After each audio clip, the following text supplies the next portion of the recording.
4 at all that time. Denny Hamlin made up the ground down the straightaway, going to try to take the lead away through turn 1 and 2. I think he's got it.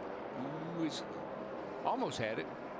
Kurt kept it wound up on the high side off turn 2. Let's see what happens. We've got that lap car of Kevin Conway in that 37 up there. Hopefully the 2 car was all that great around the bottom. I think he's a little better up high. I think he's going to, Denny Hamlin's almost going to get pinned behind that 37 car. Didn't take away much of his momentum, Larry. Now he gets to go hang the bottom again. Got to clear him this time. He's got a nice run right here on the bottom. What you love about this Atlanta Motor Speedway, it's those great finishes. You know who loves this most? Montoya. Because filling them in. There's that red dot. All that side-by-side racing has allowed Montoya 0.6 of a second. Did you see that move that Montoya made off of 4 that time? He was high, and he just dove to the bottom. Picked up a lot of speed. Krista.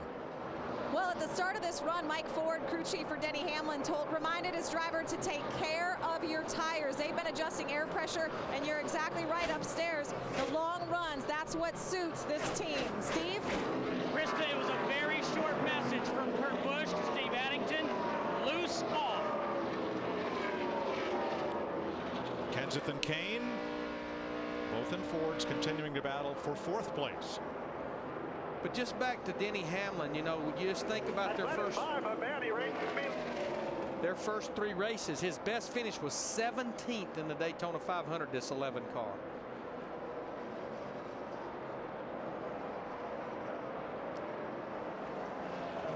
So Denny Hamlin puts his Toyota out in front of Kurt Busch by 0.6 of a second. Montoya, Kane, and Kenseth. 176 to go in the Kobalt Tools 500.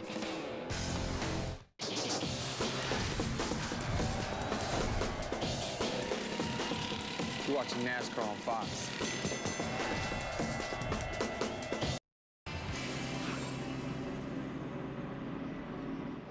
Here's your UPS race summary.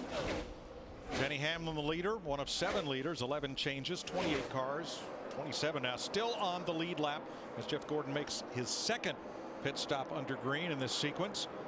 Race summary brought to you by UPS, the only delivery company trusted trackside by NASCAR. While we were gone, Gordon made a pit stop. So did Dale Earnhardt Jr. Both talking about tire troubles. Matt?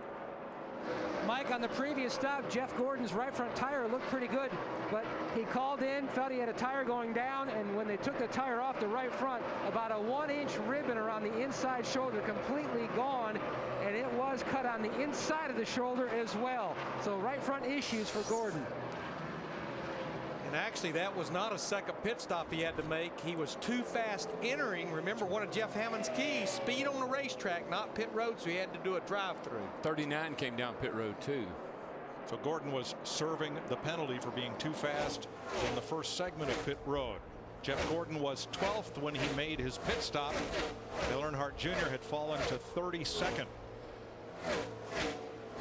Now Ryan Newman also stopped. Krista? Oh, Joey Logano just cut a right front down. Now remember, that car was heavily damaged earlier in the crash with Carl Edwards and Brad Keselowski. We don't want to kill a damn car because the tires will come get tires this time, bud. So Logano brings out the 6th caution of the day. He'll have a lot more damage on that right front when he gets to pit road. The camber issue is something that I'm really shocked, because these guys have gotten so good at knowing the limit, but they're just stepped over it today. Some serious damage. Yeah, it has destroyed that hood, the fender, the nose. Digger. Joey had the problem earlier when Carl Edwards got sent up to him and sent him into the wall in turn 1 and 2. Regan Smith will get the free pass. Logano was already 10 laps down as the pace car picks up Denny Hamlin. 167 laps to go. And we anticipate that more than likely Ryan Newman, Jeff Gordon, Dale Earnhardt Jr. may very well take advantage of the wave around here, just like Dale Earnhardt Jr. did the last time the caution failed. Junior's getting to pit road about 5 or 6 laps too soon. That's twice now he's had to pit, and right afterwards had a caution. The difference on this one is he's 2 laps down, so the wave around will bring him back to just 1 lap down in the case of Dale Jr. That tire was absolutely destroyed. So she'll be feeding time on pit road for all the other lead lap cars. This time it's Denny Hamlin who leads them onto pit road at lap 158. Here's Matt. Kate in fourth. They're going to push a spring rubber in the right rear. He couldn't run the bottom like he wanted to the last run because the car was too free, Dick. Not more all day long. His problem is that as a run goes on, he loses forward grip. They're going to try to fix that. Krista. Denny Hamlin said this run, the start is better, not getting off of the corner as good as he wants, but better. Steve? Kurt Busch says, I'm loose off. You got to tighten me up. I need help with the left rear. They're going to reverse an air pressure adjustment, put a little wedge in the left rear of that 2-car. Hamlin and Busch off pit road, but Killer Bees pick up a spot for Matt Kenseth. 48 car loses 2 spots, as well as Casey Kane losing 1 spot. I think they're adjusting on that 48 car. That's what's slowing them down a little bit. So as they clean up from Logano losing that tire, let's go downstairs to Chris for an AT&T race break. Thanks, Mike. The 10th Atlanta Sprint Cup race for Denny Hamlin. His best finish third and currently the leader. Remember, after he complained a little bit about the Toyota engines compared to Chevy. More on that in a moment. Dale Earnhardt Jr., your pole sitter, with chronicled his problems with the loose wheel, has never led as high as 6th when he went out for problems. Here, Brad Keselowski bumps into Carl Edwards, and then Joey Logano is affected, so Carl Edwards out of the race. Here are some of those problems for Dale Earnhardt Jr.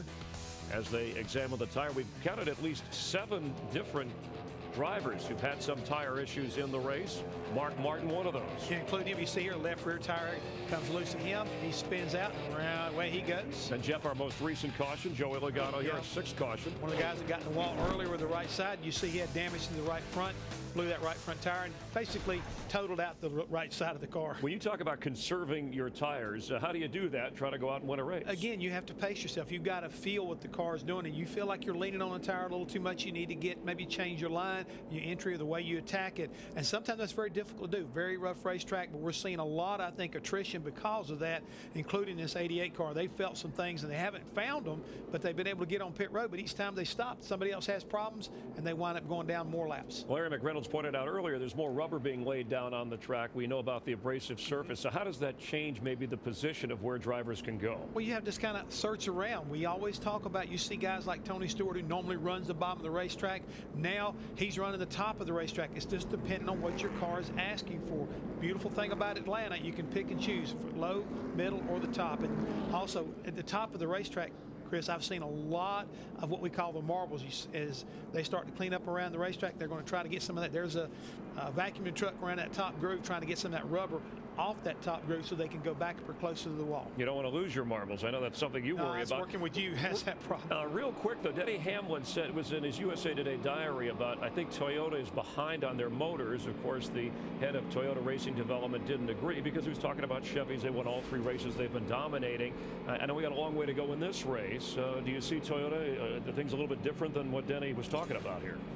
Denny looks to me like his car is working really well through the corners, and that makes him look like he's got better horsepower. Good handling race car here today is one that's going to get you to victory lane. You may have better horsepower than somebody else, but if your car's not handling and keeping the tires up underneath it, you will not win this race. Good competition up front, so it's not been all Chevy. Kurt Busch and his Dodge has led the most laps at 65. And text your opinion on who you think should win the AT&T Fastest Pit Crew of the Year award. Points are awarded for the fastest pit times. Jeff will select the winner. And it is delivered by AT&T, the nation's fastest 3G network. So we've got 7 leaders, 13 lead changes under our 6th caution. We'll get ready to go green here in Atlanta in just a moment.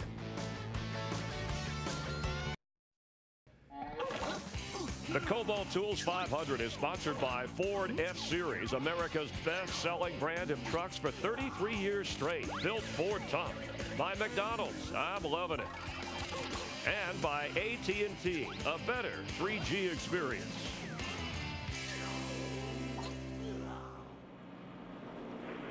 You feel like overall that run was better?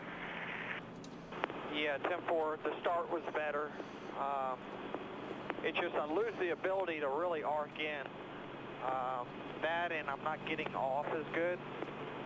But I'm getting, that was better than the first the two previous runs. 10-4.